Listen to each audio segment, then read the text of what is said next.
Good morning, good lunchtime, good evening, whatever it is, wherever you are. Welcome to sunny Edinburgh, where I'm doing another little behind the scenes with Talk IT and showing people just what is going on with my new show and some of the steps I have to go through to build it all up. That's one purpose of this live. The second is to take part in the 7-day challenge with Ecamm and Pat Flynn. And really, that is more about some techniques that I use to work with Ecamm to kind of engage people and keep them watching the screen. And hopefully, people might find one or two of them a little bit interesting. So, people might think that I'm live streaming every single day. I'm not. What tends to happen with my live streams is that I do a lot of social media blogs and posts and email blasts to get people along to a single event, and that's exactly what I'll be doing for this Talk IT show. But the thought of jumping in and going live every day and forcing me to do that is something that I quite like. So I'm going to keep doing that for the whole of the 7-day challenge, and hopefully people will pick up a few interesting tips and techniques. The last couple of days I did cameras and lighting and microphones yesterday. Today I'm going to be talking about camera placement and how you appear on screen. And in my case, I've always got a couple of guests on with me, and I bring them on through a transition, something like this. So this is just a little animated AI transition. It ties in with the look and feel of all of my posts and blogs.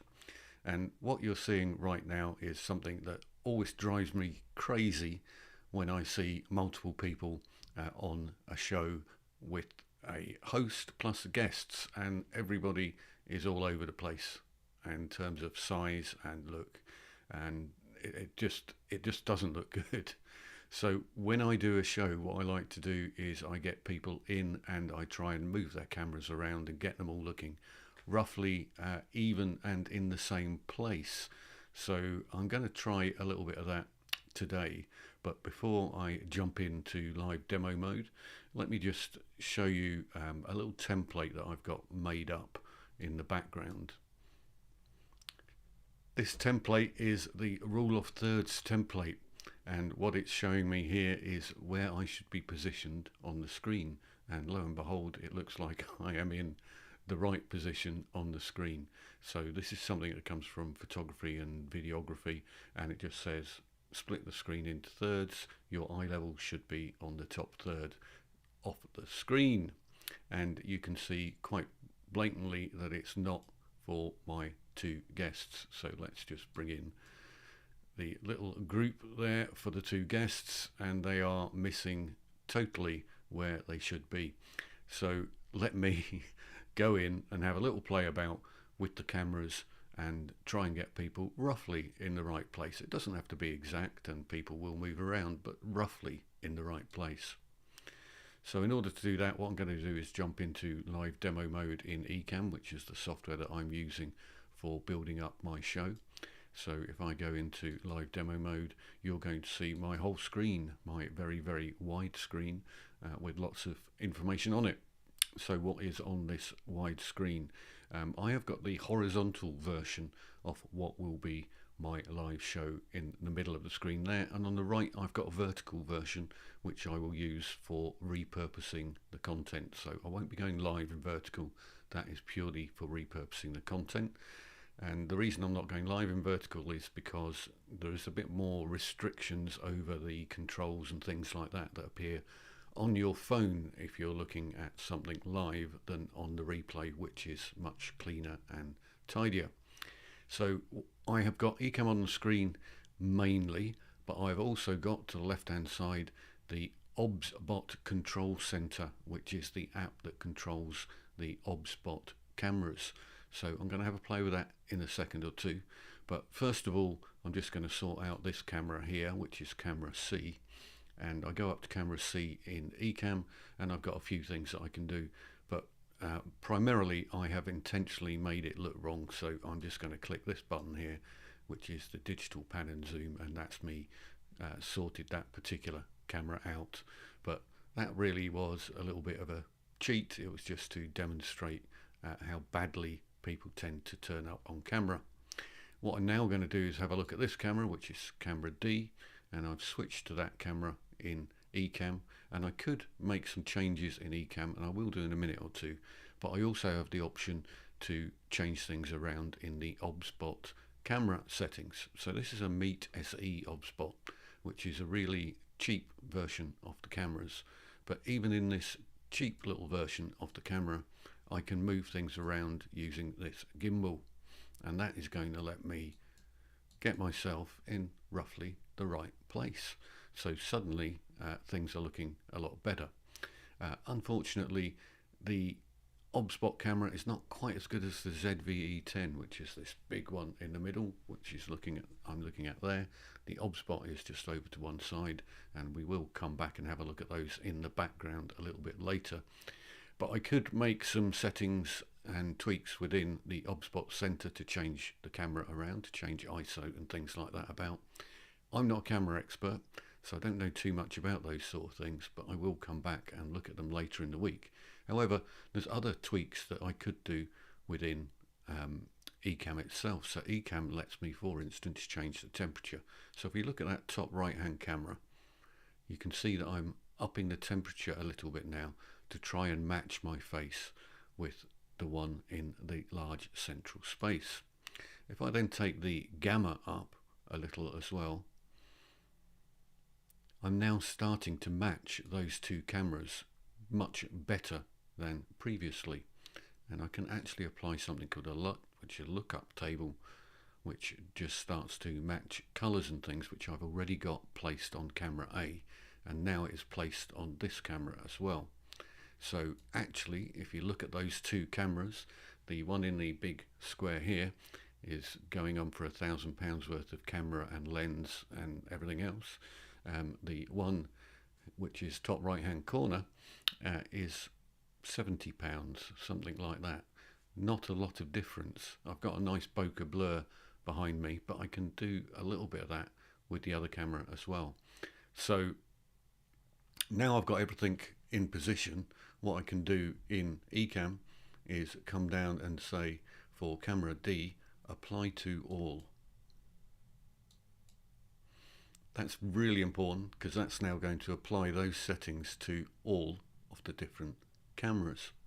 So if I now come back to my next scene, I'm going to find that that has maintained those placements for all those different cameras. I'm going to come out of live demo mode for the next part. So now you're just seeing my horizontal screen, not my vertical screen. And this is just to show you some of the things I tend to do. So I could appear in this format all the time and just keep talking with my guests for the whole half an hour, 45 minutes, maybe an hour that I tend to be on with my guests. But what I would probably do within Ecamm is just swap some cameras around a little bit. So now the biggest camera that you are looking at is the OBSBot camera, and so that's the cheap 70 quid camera in the center, so not too bad for £70. But I will swap my guest cameras. If you look down the bottom corner here, you can see that I briefly become Claire, and then I swap back again and my name appears at the bottom corner. And I might do that in rotation just to introduce my guests and provide a bit of an eye break, for want of a better description, so that we're not all in the same place at the same time all the time. Other little bits and pieces that I might play about with. So let's have a look at another scene. I have brought my OBSBot camera in, my second OBSBot camera, which is sitting over there somewhere, in just to show you where all the cameras are sitting, because the other element when you are aligning these rule of thirds is that you want your cameras at eye level. Far too many people, when they come on as guests, are looking at their webcam, so they're looking down like this. So I tend to either get them to raise their laptop up a bit and have the webcam pointing at them at eye level, or better still do what I've done here, which is get that little OBSBot camera, put it on the equivalent of a selfie stick or a tripod, single pole, unipod, whatever you want to call it, and then raise that up to eye level. The amount of times I've had people who will say to me, why does it feel like you're actually talking to me? And it's because my camera is at eye level and I've just trained myself to look at the camera. In this case, it's the ZV-E10, the big one in the middle, and I will just look at that camera. I have got that comfort monitor behind me, which is my Zoom session going on. So I am looking directly at the camera and at the Zoom session, and that gives some sense of engagement. What I might also want to do every now and again, just as again a little eye break, I might say, hey, come here for a second, I want to tell you something, and I'll zoom the camera in very slightly and then maybe zoom it back out again very slightly. And I'd only do that now and again. It could be on a timer, because Ecamm allows you to have timed folders where every now and again you can just zoom in and zoom out, and you can randomize those timers. The transition is called live motion. I tend to use something like this, believe it or not, rather than the Stream Deck to move my scenes around. So I've just got one of these behind the scenes, and I might move my camera in and move my camera out just using this little clicker. So that's all it is. It's a standard $15 clicker. There is nothing complicated going on here at all. I just have one scene with me large, one scene with me small, and I'm just pressing the clicker to move between them. So other things that I might want to do if I want to just get a bit of variety to my audience, I might want to bring in something like this, where again I've changed the size of my camera, so I shrunk down a bit but shifted my guests over. It looks a bit smoother when I've got 3 cameras and real guests in, because I've got duplicates of a camera here, which doesn't always work so well with live motion transitions. But just have something a little bit different where I've got my Talk IT logo spinning around. That could equally as well be something like a Square Keynote or PowerPoint deck that I am discussing, or a video, or a clip from a website or something like that, or it could be a user interaction. So I tend to do user interactions quite a lot using something called Streamer Live, which I'm just going to switch some AI responses on here, and I'll use something like this at the very beginning of my show. And the reason I will do this at the beginning of the show is to get my audience used to typing things in the comments, because that's what I want them to do. So here I can just say type 1, 2, 3, 4, 5 or 6 to give me the answer to the question I've just given you, and that immediately gets the audience engaged. I can also bring in their comments live if I want to. So I could see Claire at the bottom. I could see Claire's answer to this particular question popping up if I wanted to.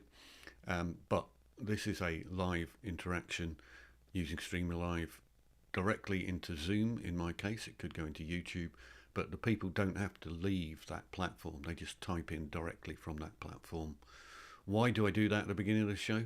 Well, in this particular case, I wanted to know who my audience was in terms of who was watching. So this is a qualification, a training qualification called ITIL, and I wanted to know what level those audience were at. By understanding my audience and what level they're at, I can then change the pitch and level of my talk to the audience. So if they're all very advanced, then I'm not going to talk about the basics of ITIL. So if they're all at a basic level, then I will talk about moving from basic to the middle level or something like that. But it allows me to understand immediately what my audience are, and therefore to make sure they get what they want from the actual talk. Now, this doesn't have to be just a bar chart. It could be a word cloud. It could be a spinning globe from around the world to ask people where they're calling in from. It could be a winning wheel, which picks up all of the comments, and I spin the winning wheel, and lo and behold, somebody wins a training course or something along those lines. But it's about mixing up the audience engagement for me. So that's really what I want to do in all cases, is to, as I go through the show, not just have me sitting still in the center of the screen all the time. I want a little bit of variation for audience engagement. So that's what I'll be doing on my Talk IT show. Sorry for anyone who's watching and doesn't know what ITIL is, but it could be any question at all. Anyway, that's my 15 minutes up for today, live from sunny Edinburgh, and hopefully you'll have picked up a little bit about that, in particular the rule of thirds, but also look at the difference between the very expensive camera and the really cheap camera. Not a lot of difference. Okay, see you tomorrow. Bye for now. Cheerio.